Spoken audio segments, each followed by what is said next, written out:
Continuamos una conversación que iniciamos con Eva Borreguero e incorporamos a Luis Orlandi, que ahora nos daría igual, pero estás en Madrid, aunque como estamos Estoy en confinados, Madrid, sí, sí, sí. podrías estar en Buenos Aires, pero ya llevas, afortunadamente para nosotros, unos meses aquí, donde quieres seguir desarrollando tu carrera profesional y aportando esa visión que Eva nos abría de esa interdependencia planetaria y la necesidad de, desde luego, ser respetuoso con la posición de los demás al tiempo que intentamos, yo creo que con urgencia, poner esos puentes con todos los pueblos del mundo para llegar a esa solución, ¿no? Me gustaría que, al hilo de la conversación, pero que nos aportaras tu visión de cómo en esta situación actual estamos analizándolo. Obviamente estamos en Madrid, en España, bueno, como ejemplo de país occidental europeo, en este caso, Sí. ¿cómo estamos analizando el coronavirus de cara a plantear soluciones o futuro, ¿no? Claro, gracias por esta oportunidad, gracias a Eva también por los comentarios. Yo quisiera también remarcar un poquito lo que vos decías hoy más temprano sobre esta visión tal vez un poco eurocentrista de la crisis y de la pandemia, y cómo afecta tal vez a otras regiones en el mundo. Bien Eva hablaba de todo lo que era Asia y bueno, tal vez parte de África, pero lo importante a tener en cuenta es las prioridades que tiene el mundo en desarrollo con respecto a esta pandemia y cómo se genera esa interdependencia de tal vez la ayuda al desarrollo y cómo se genera o se marca la necesidad de la ayuda, de la cooperación al desarrollo, ¿no? Yo, como te comentaba anteriormente, la realidad argentina, por ejemplo, la realidad de Latinoamérica, la realidad de varios países de la región, difieren mucho de la realidad que está viviendo en estos momentos Europa, ¿no?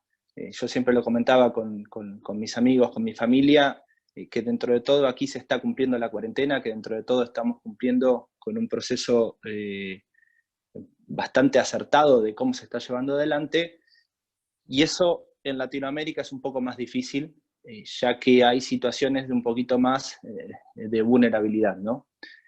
Como decía, por ejemplo, en el conurbano bonaerense, que es la parte pegada a la capital federal, existen varias áreas donde hay lo que se llama en Argentina la Villa Miseria, lo que sería una favela en Brasil, y ahí lo que se genera es una situación donde el aislamiento, la cuarentena es muy complicada.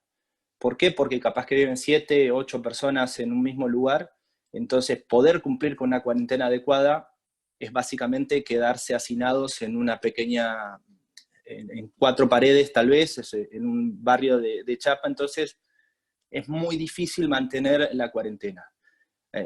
A causa de esto también, y el impacto económico que puede tener, en Latinoamérica la situación de la informalidad es muy, muy grande. Yo hablo en este caso por Argentina porque conozco bien los números, pero se dice que Argentina tiene 1/3 de la economía en negro, básicamente, o sea que no figura en ningún lado, y muchas de esas personas que viven hacinadas también dependen de esa economía en negro, ¿no? Dependen de hacer la changa, como se le dice, salir a cortar el pasto, salir a pintar, salir a hacer un montón de actividades que lamentablemente no las pueden hacer. ¿Por qué? Porque tienen esta amenaza que es un virus. Entonces, cuando se le pone el dilema de, bueno, salgamos, quedámonos en casa para detener el virus, o tengo que salir porque si no, no como, ahí es donde se generan ciertas diferencias o ciertas resquemores de cómo va a cumplir la sociedad o cómo va a cumplir ese fin. Por suerte, en Argentina se han tomado medidas con mucha anticipación para detener esto y aparentemente están surtiendo su efecto. En cambio, en Brasil, por ejemplo, no. Bolsonaro tomó una actitud que a mi punto de vista es bastante irresponsable de dejar que corra, de casi darle una banalidad a la pandemia total, y bueno, los números están dando respuesta. Ayer hubo más de 100 muertos en Brasil, con un ritmo de contagio muy, muy grande. En otros países también de Latinoamérica se están tomando medidas adecuadas. La situación de Ecuador también es un poco complicada porque, bueno, tampoco se han tomado las medidas a tiempo.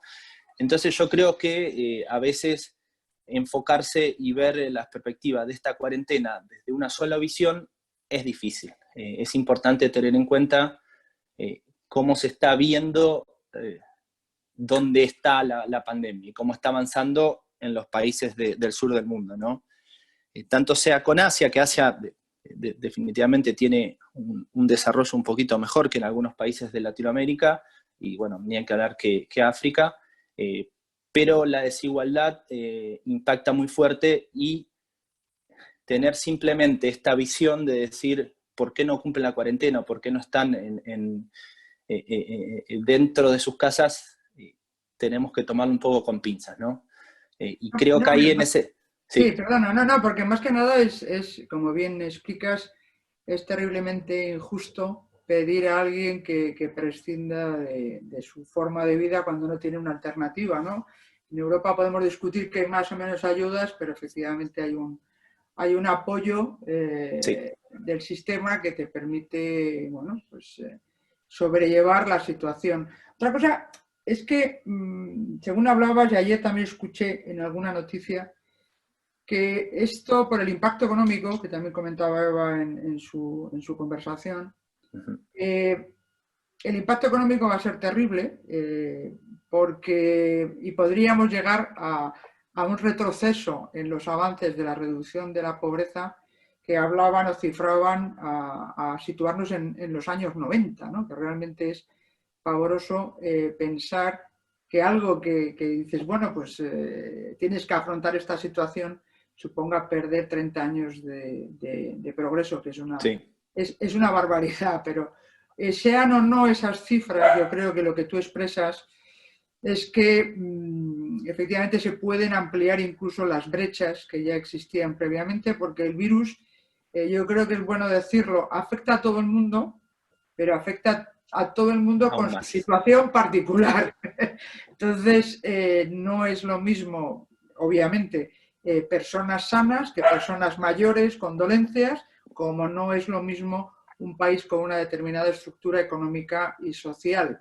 Por lo tanto, aunque afecte a todos, el impacto va a ser diferencial, y eso puede abrir las brechas, en este caso entre países, y dentro de los países también esas brechas internas, ¿no? El tema es que efectivamente tenemos que ser conscientes de esta situación. Como hablaba con otra persona antes, con Mariola Urrea, hablábamos de la necesidad de descargar de culpa al virus, ¿no? Más allá de las conversaciones de Trump hablando de virus chino. Es verdad que tiene un origen en China, pero lo que hay que hacer es descartar, o digamos quitar esa capa de culpa, de moralidad, porque lo que tenemos es un problema que hay que resolver y que efectivamente genera un daño terrible, ¿no? Y por lo tanto los países pobres no son culpables de esto. ¿De qué manera podemos abordar, en tu opinión, Luis, que es muy complejo, la política de desarrollo, ¿no? Yo creo que quizá hay que plantearlo en otros términos, ¿no?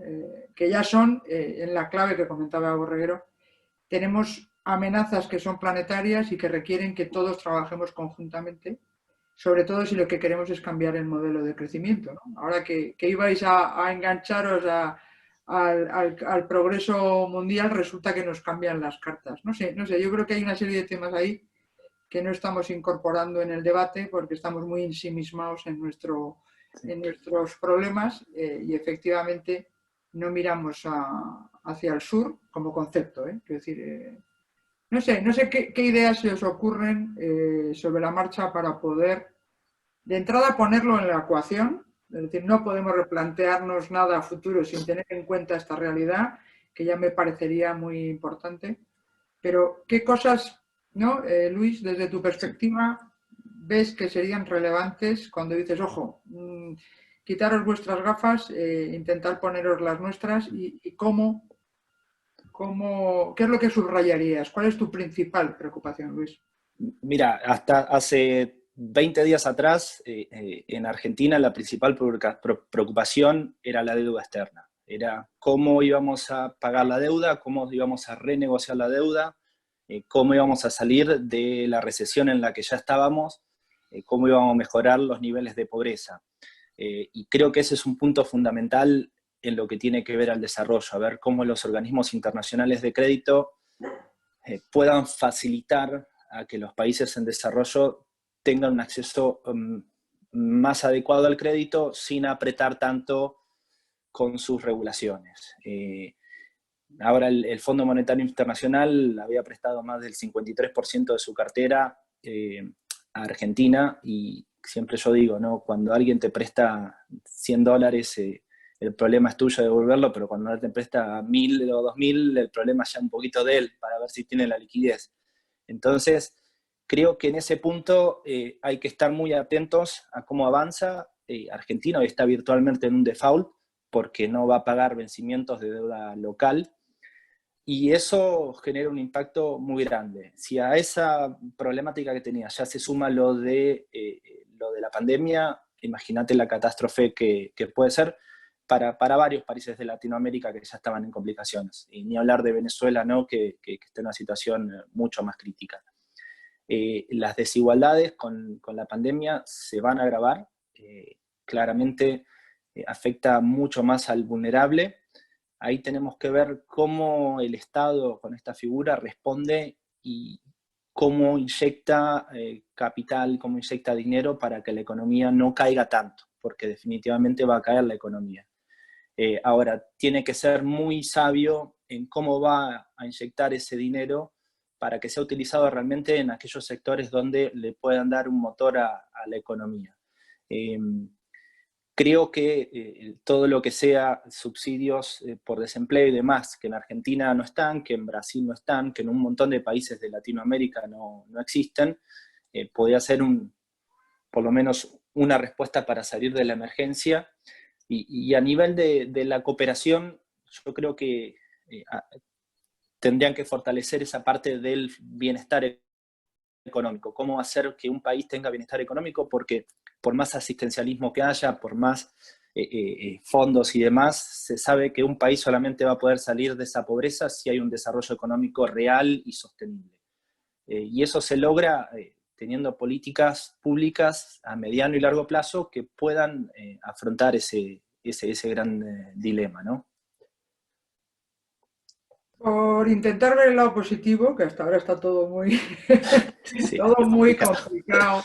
No, yo uniría la necesidad que tenemos de redefinir un modelo que es el que, por ejemplo, pues a España mismo, ¿no? Hace 40, 50 años sirvió de referencia para articular las políticas públicas adecuadas que basaran el modelo de desarrollo económico. Siempre caía el examen en económicas, ¿no? El plan de estabilización del 57. Entonces, digamos que ese conjunto de políticas se aplicaban porque funcionaron en otros. Lo que estamos ahora es en un momento de fallos en el modelo vigente, y por lo tanto necesitamos construir otro que valga y que sirva de referencia, esperemos, para otros que quieran seguir ese tipo de modelo, ¿no? Sabiendo que va a haber más modelos. Comentábamos con Eva Borreguero el modelo chino.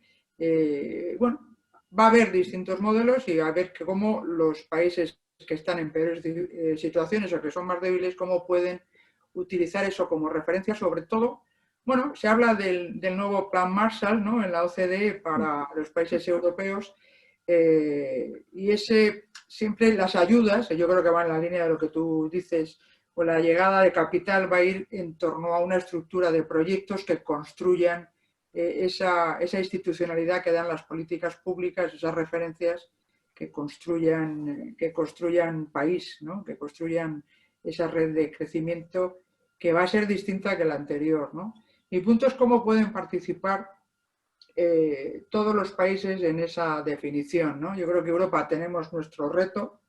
Europa también está en la situación ¿no? Yo creo que de punto de no retorno, que necesita traspasar para ser una referencia a nivel mundial, ¿no? De un modelo social más inclusivo, que no renuncia al progreso porque es la base para poder tener un país sólido, pero que va a tener que hacerlo de una manera diferente y asumiendo un liderazgo que antes tenía Estados Unidos, ¿no?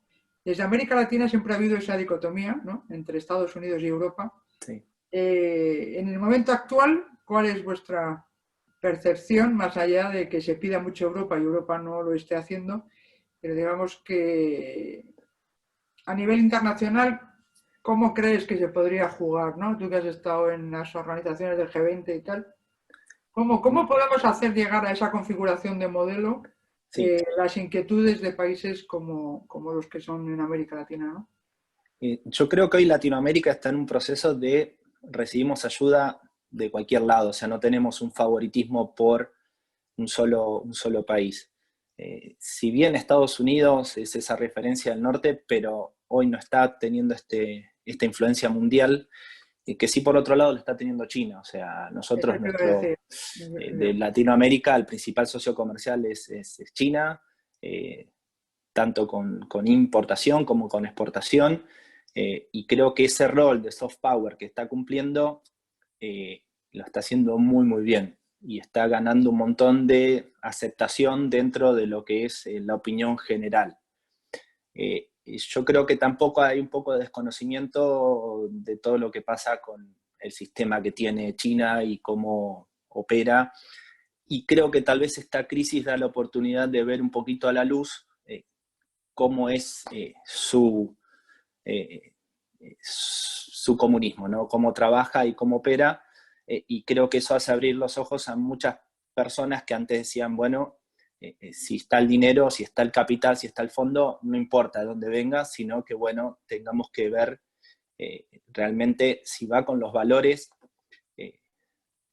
¿cómo decirlos?, demócratas, con los valores occidentales, con ese tándem que hay entre Europa y América Latina, de que nos sentimos identificados de cómo se trabaja y cómo trabajan con los valores en Europa. También Europa tiene que salir un poquito de mirarse el ombligo y decir, bueno, vamos a tomar el rol, vamos a tomar un posicionamiento global más grande, pero yo también veo acá internamente que tampoco se pueden poner de acuerdo, tanto del lado, bueno, Holanda, Alemania, con lo que está pasando en el sur de Europa y demás. Entonces creo que hasta que no tal vez diriman un poco los problemas internos, no puedan tener ese rol que necesitamos que tenga Europa para América Latina.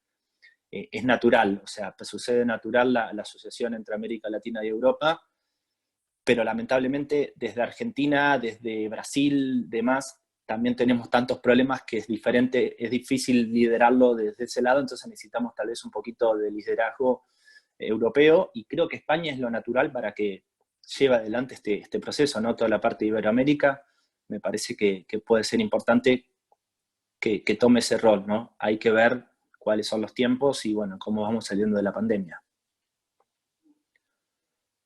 Muchas gracias, Luis. Yo creo que ha sido muy claro. Y es verdad, no por volver, que cuando tú crees que estás mal, siempre hay alguien que está un poquito peor, ¿no? Y por lo tanto, cuando tienes que hablar de soluciones generales, eso pasa en cualquier sociedad, no porque sea América respecto de Europa. En cualquier sociedad piensas que lo tuyo es lo más importante y no eres consciente de que eres una élite y que hay gente que lo pasa mal, y que las necesidades básicas a cubrir son diferentes, ¿no? Y Sí. yo creo que hay que... parece obvio, pero yo creo que precisamente nos hemos equivocado en eso. Hay que priorizar lo verdaderamente importante.